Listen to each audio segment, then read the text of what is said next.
Hello everyone and welcome to a limited series tied with the release of the set Ikoria, Lair of Behemoths, and with this set, an exciting new deck building mechanic, Companion. Companion rewards players for cultivating their lists for a more casual environment.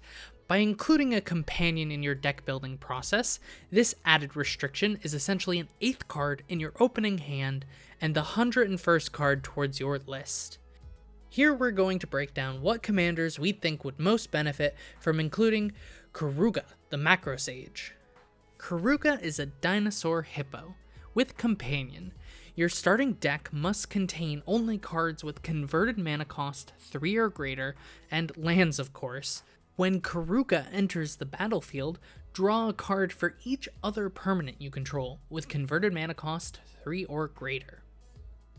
So there are a few different things that this companion is going to care about. CMC 3 or greater and permanents. So that includes creatures, enchantments, and artifacts. Some commanders to accompany this legend include Muldrotha, the Gravetide, and Yarok the Desecrated. Let's say you sit down with your playgroup and flip over Muldrotha, that cares about permanents, or Yarok that doubles ETB triggers from permanents entering the battlefield. Normally these legends come with a reputation to them, exuding a certain power level that makes you question your threat assessment before the game even begins.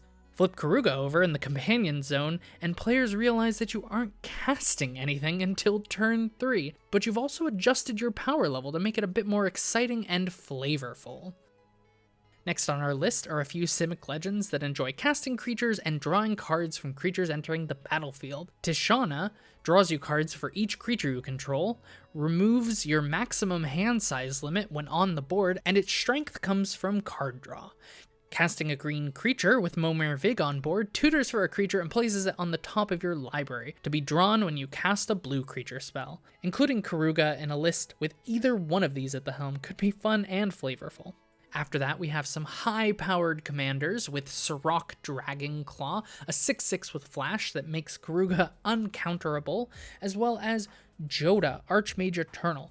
When building a deck with everything converted mana cost 3 or higher, including in a Joda list, paying the alternative casting cost of 5 doesn't seem too much of a trouble when building your deck. And finally, we have Animar Soul of Elements. Coming in at the CMC 3, whenever you cast a creature spell, you can put a +1/+1 counter on Animar, and then your creatures are now going to cost 1 less for each counter on Animar. Building an entire deck around the CMC 3 or higher doesn't seem too much of a downside when building Animar Soul of Elements. Now let's look to a few cards that you can include in your deck building process to help boost the power of having a companion. Cost reduction is going to be key when building a deck that forces you to have all permanents over 3 converted mana cost.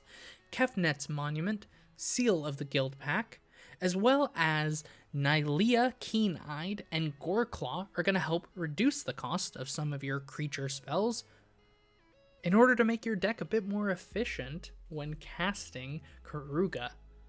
I hope you enjoyed this breakdown of Keruga the Marcrosage. If there are any other commanders or cards you think would be exciting to include with a Keruga deck, definitely let us know in the comments below. Thanks everybody for watching.